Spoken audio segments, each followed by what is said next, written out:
Hello friends, how are you? Standard 7 Mathematics, chapter number 7, and today's our new topic is congruence of a triangle. ત્રિકોણની એકરૂપતા બરાબર છે.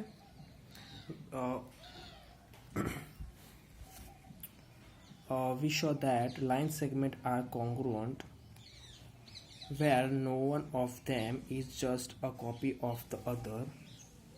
Similarly, two angles are congruent if one of them is a copy of other. We extend this idea to triangles. બરાબર છે. આપણે જોયું છે કે બે રેખાખંડ એકરૂપ હોય તો તેમાંનો એક બીજાની નકલ જ હોય છે.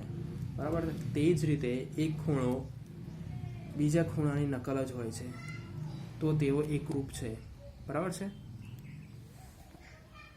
We extend this idea to this triangle. બરાબર છે. તો હવે આ શું કરવાનું છે, આ જ ખ્યાલને આપણે ટ્રાયેંગલ સુધી શું કરવાનું છે, લઈ જવાનું છે.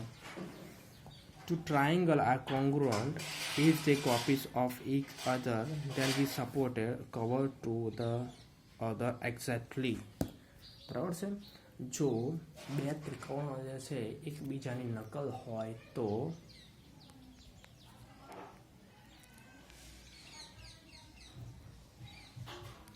જ્યારે એક પર બીજો મૂકવામાં આવે ત્યારે પરસ્પર એકબીજાને તેઓ આવરી લે છે, તેઓ એક રૂપ છે. ટ્રાયેંગલ એબીસી અને ટ્રાયેંગલ પીક્યુઆર. બરાબર છે. ટ્રાયેંગલ એબીસી અને PQR have the same size and shape. They are congruent, so we could express this as a triangle ABC congruent triangle APQR. Okay.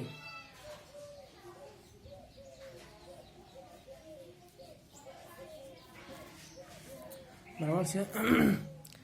This means that when you place triangle PQR on ABC, P falls on A, Q falls on a B, R falls on a C. Also, line segment PQ falls along to AB. QR falls along to PC and PR falling along the AC if under A is given corresponding two triangles are congruent, then their corresponding parts, that is angle and side, that match one another are equal. Thus, these two congruent triangle we have. Okay, આનો અર્થ એ થાય છે કે triangle PQR જે છે ABC પર મૂકવાનો છે ત્યારે P જે છે A પર આવે છે અને Q છે B પર આવે છે, C R પર આવે છે. એટલું જ નહીં, PQR જે છે બરાબર છે, PQR AB પર આવે છે અને BC જે છે BC QR પર આવે છે અને PR જે છે એ AC પર આવે છે. બરાબર છે. હવે શું છે કે આમ જે ત્રિકોણ મળે છે એ એકરૂપ ત્રિકોણ જે છે. બરાબર છે. હવે આનું શું છે, કોરોસ્પોન્ડિંગ વર્ટાઇસીસ. બરાબર છે. આની વર્ટાઇસીસ કયા છે, વર્ટાઇસીસ એટલે શું છે, A અને P છે, B અને Q છે અને C અને R છે. બરાબર, C અને R. એટલે આપણે કોરસ્પોન્ડિંગ આ જે છે આની પર બિંદુ મૂકી દે એટલે A પર કયું આવી જશે, P આવી જશે, B પર આવી જશે Q આવી જશે અને C પર આવી જશે R આવી જશે. હવે શું છે, કોરસ્પોન્ડિંગ સાઈડ કયા છે, હવે સાઈડ જોઈ લઈએ. એટલે દેટ મીન્સ કે વર્ટેક્સ જોવું, આ વર્ટાઇસીસ કહેવાય ને વર્ટેક્સ કહેવાય. બરાબર છે. અથવા તો સાઈડ બોલે તો બી ચાલે. તો આ અહીંયા ઇમ્પ્લાન્ટ કરે તો BC છે, અલોંગ BC તો શું આવશે, PQ આવશે. સોરી, BC છે તો QR આવી જશે, AB છે તો PQ આવી જશે અને AC છે તો PR આવી જશે. બરાબર છે.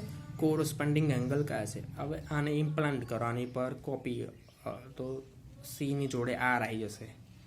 બરાબર છે. B ની જોડે Q આવી જશે અને A ની જોડે P આવી જશે. બરાબર છે.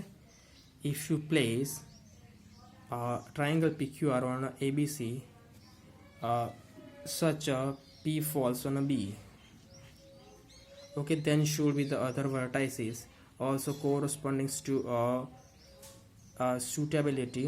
If need not happen, take trace, copy triangle and by find out.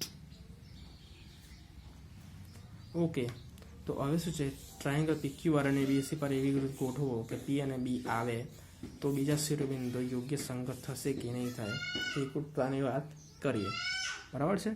હવે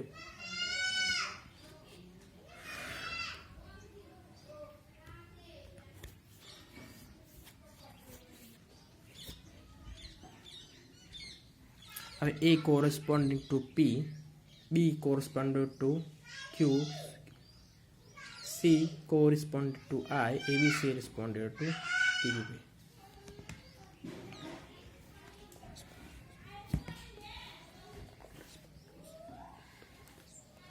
હવે એક્ઝામ્પલ નંબર 1 છે, બરાબર છે. હવે એક્ઝામ્પલ નંબર શું છે? Triangle ABC and triangle PQ R the congruent under the correspondences. હવે શું છે? Now what we have to find ABC corresponds to R Q P. Okay, તો write the part of ABC correspond to the PQ, line PQ, K, RP. Okay, હવે શું છે? ABC તો લખ્યું છે,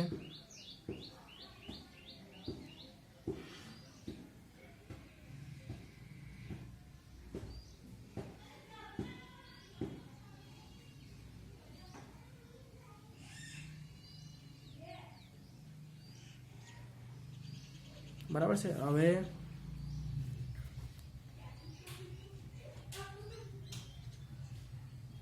હવે આમાં શું છે કે એબીસી કોરિસ્પોન્ડેડ ટુ આર પીક્યુ, એટલે આર પીક્યુ છે એટલે અહીંયા આ એનો ખૂણો અહીંયા આવશે, કારણ કે એ ટુ આર અહીંયા છે, બી ટુ ક્યુ અહીંયા આવશે, બી ટુ ક્યુ અહીંયા આવશે અને પી ટુ સી અહીંયા આવશે, બરાબર છે. એ રીતે આપણે કોરિસ્પોન્ડ કરવાનું છે, બરાબર છે. તો એ ટુ આર છે, બી ટુ ક્યુ છે, સી ટુ પી છે. હવે 1 ટુ સી બી જે છે, હવે આમાં છે શું? પીક્યુ છે, બરાબર છે. આ પીક્યુને કોરિસ્પોન્ડ શું છે? સીબી છે, અને એંગલ ક્યુ છે અને કોરિસ્પોન્ડ શું છે? બી છે. થર્ડ જે છે આરપીને કોરિસ્પોન્ડ શું છે? એસી છે, બરાબર છે.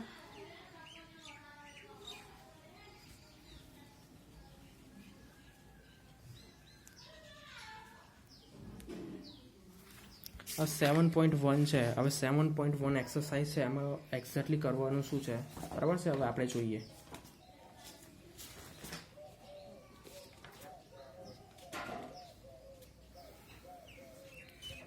જો કમ્પ્લીટ ધ ફોલોઈંગ સ્ટેટમેન્ટ. હવે જે વિધાન જે છે આપણે વી હેવ ટુ ફુલફિલ, કમ્પ્લીટ કરવાના છે. 2 line segment R congruent if, બે જે રેખાખંડો છે ને એ એકરૂપ છે. ક્યારે? If the length is same. Okay, among the two congruent angles one measure is 70 of the other angle is. Okay, તો આપણે કોંગ્રુઅન્ટ એંગલ એટલે એકરૂપ એંગલ લેવાનો છે. હવે એકની 70 ડિગ્રી હોય, બરાબર છે. તો ઓબ્વિયસ છે કે કોંગ્રુઅન્ટ હોય એટલે સરખું જ એકરૂપ જ હોય, એટલે એની 70 જશે, સામે પણ 70 જ હોવાની છે, બરાબર છે. when we write angle A is equal to angle B, we actually mean that how can we say the measurement angle of A is equal to measurement of angle B? Okay,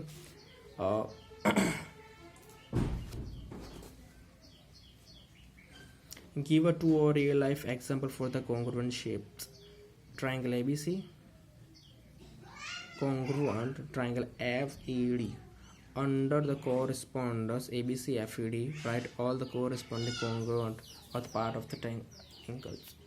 Okay, तो angle A is congruent to angle F, angle B is congruent to angle E, angle C is congruent to angle D, बराबर છે. હવે એની length કેટલી છે? AB congruent to EF, BC congruent to ED, sorry સંગત છે ને, congruent. Okay, correspond to ED, congruent નહીં આવે, કોરિસ્પોન્ડ આવશે. હવે AC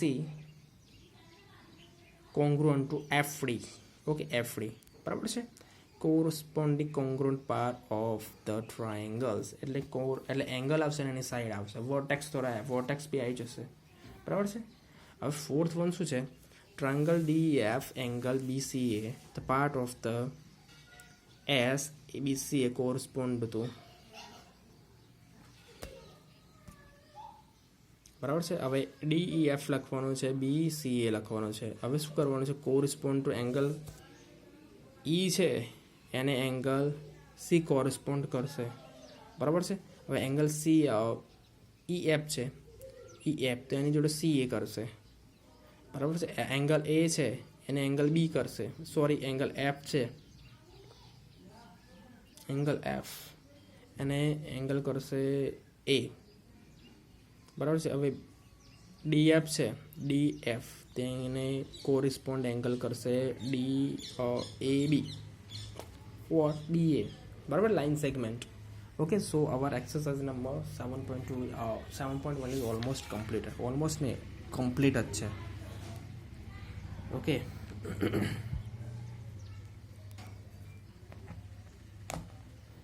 હવે criteria for the congruent triangles. Okay, તો આમાં શું છે, what we have to learn in this chapter,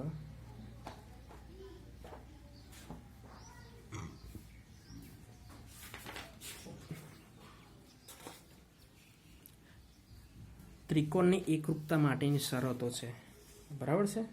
હવે અહીંયા શું છે, એક રમત જેવું આપેલું છે, ગેમ છે, બરાબર છે. એબીસી ટ્રાયંગલ આપેલા છે, એ ટુ બીની લેન્થ છે 5 સેન્ટીમીટર, એ ટુ સીની લેન્થ છે 3.4 સેન્ટીમીટર, બી ટુ સીની લેન્થ છે 5.5 સેન્ટીમીટર, બરાબર છે. હવે શું છે,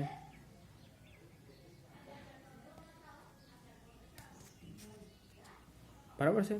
હવે Appu and Tappu play a game. Appu has drawn a triangle ABC and has a note length of each its side and measure of the length of its angle. Tipu has a note sent Appu challenge Tipu if he can draw copy of ABC based on the bit information. Appu would be the attempt to draw a triangle congruent ABC using the information provided. Appu the game start carefully observe their conversation of their games. Okay, હવે અપ્પુ અને ટપ્પુ શું કરે છે, રમત રમે છે. અપ્પુ એક ABC દોર્યો છે, તેની દરેક બાજુને દરેક ખૂણાના બાપ નોંધેલા છે અને લખાણ જોયું નથી. હવે અપ્પુ પડકાર આપે છે કે કેટલી માહિતીનો ઉપયોગ કરી ત્રિકોણ બનાવવાનો છે, બરાબર છે. બા એટલે દેટ મીન્સ કે શું છે, સાઈડ બાય સાઈડ. ઓકે, અપ્પુનું સાઈડ કેટલી છે 5.5. ઓકે, તો સાઈડ 5.5 કરી દીધી છે આને. But copy of ABC triangle draw may be obtuse angle and right angle, acute angle. For example, obtuse that means કે ત્રિકોણ, ગુરુકોણ ત્રિકોણ છે, કાટકોણ ત્રિકોણ છે, લઘુકોણ કોઈ પણ હોઈ શકે છે, બરાબર છે. હવે 3 પોસિબિલિટીઝ છે અહીંયા, બરાબર છે કે નહીં. હવે શું છે, હવે Appu, okay, I will give you the length more sides to take 2 sides of a length ABC to be the length 5.5 and 3.4. હવે અપ્પુ શું કરે છે, હું તને છે ને અત્યારે છે ને હવે 3 બાજુની લંબાઈ આપી દઉં છું 5.5 સેન્ટીમીટર 3.7, બરાબર છે. હવે અપ્પુ શું કહે છે, Tapu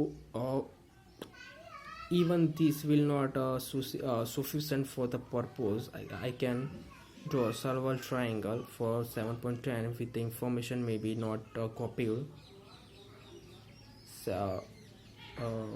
Triangle ABC here is a argument. હવે શું કરે છે, તો એની માહિતી આપે છે કે એક લેન્થ તો 5.5 છે એટલે 5.5 તો ડ્રો કરી દીધું. હવે કે 3.4 છે એટલે શું કર્યું, હવે એંગલ માટે 3 પોસિબિલિટી છે, ઓપ્ટસ, એંગલ અને રાઇટ એંગલ. તો અહીં ઓપ્ટસ માટે લખેલું છે, રાઇટ એંગલ માટે લખ્યું છે અને અહીંયા લખ્યું છે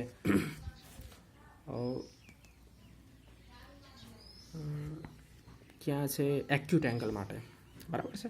3 પોસિબિલિટીઝ છે, એ જ હોય. એના માટે વિવિધ અહીંયા ઓપ્ટસ છે, રાઇટ છે અને એક્યુટ છે, બરાબર છે.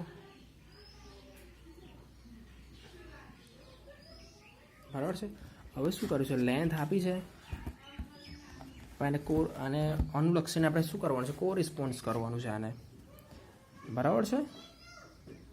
હવે શું છે, Appu all right, let me give you length of the 3 sides AB 5 છે અને 3.4 AC છે અને AC 3 પોઈન્ટ છે. I think should be the possible. Let me try to now rough figure remember. હવે અહીંયા શું કરે છે, રફ ફિગર ડ્રો કરે છે. અહીંયાથી લઈને આટલો ચાપ મારે છે, અહીંયાથી આટલું, બરાબર છે. હવે શું છે, I draw BC with the length of 5.5. એટલે BC કરો છે 5.5 કરો છે. With the B as a center, I draw arc on a radius 5. Okay, તો બીને રેડિયસ કર્યો છે અને 5 સેન્ટીમીટરને શું કર્યું છે, આને એક આર્ક મારે છે. The point A has to be somewhere on this arc. C has a centre. Okay, હવે સીને શું બનાવવાનું છે? સેન્ટર બનાવવાનું છે. આ ડ્રો રેડિયસ હવે 3.4 બરાબર છે. હવે અહીંયાથી આટલું મેઝરમેન્ટ એટલે 3.4નો ચાપ મારે છે અહીંયા, બરાબર છે. તો શું છે સૌથી અહીંયા સમજી લો. હવે બી ટુ સીનું માપ 5.5 હતું. હવે આપણે એબીસી ડ્રો કરવાનો છે. બીટના કેન્દ્રમાં રાખી અને મેઝરમેન્ટ આપી દીધું છે કે 5 છે, એટલે 5ની રેડિયસ લઈને આર્ક મારી દીધું એઝ ઇટ ઇઝ. હવે એસી ડ્રો કરવાનો હતો, એ માટે જ આપણે માથાકૂટ હતી, બરાબર છે. વી હેવ ટુ ફાઇન્ડ એ. સો સીને કેન્દ્રમાં લીધું, 3.3નું મેઝરમેન્ટ લીધું, ફરી આર્ક મળતા જે ઇન્ટરસેક્ટ છે the point which is intersected that's our A. Okay, તો આપણું એ થઈ જાય છે. અને પછી શું કરવાનું છે? બસ ઓલ ઓવર થઈ જાય છે, ત્યાંથી પૂરું થાય છે, બરાબર છે. બરાબર છે. એક્ઝામ્પલ 2 છે. હવે ટ્રાયંગલ એબીસી PQR, બરાબર છે. હવે બોથના લેન્થને સેમ છે, બરાબર છે. હવે હિયર હવે એબી અને પીઆરની જે પીઆરની લેન્થ છે 3.5 છે, બીસી અને PQRની લેન્થ છે 7.1 અને એ અને ક્યુની લેન્થ છે આર, બરાબર છે. એટલે એ કોરિસ્પોન્ડ ટુ આર, બી કોરિસ્પોન્ડ ટુ પી, સી કોરિસ્પોન્ડ ટુ ક્યુ. એટલે દેટ મીન્સ કે triangle AB is congruent to triangle RPQ. Okay.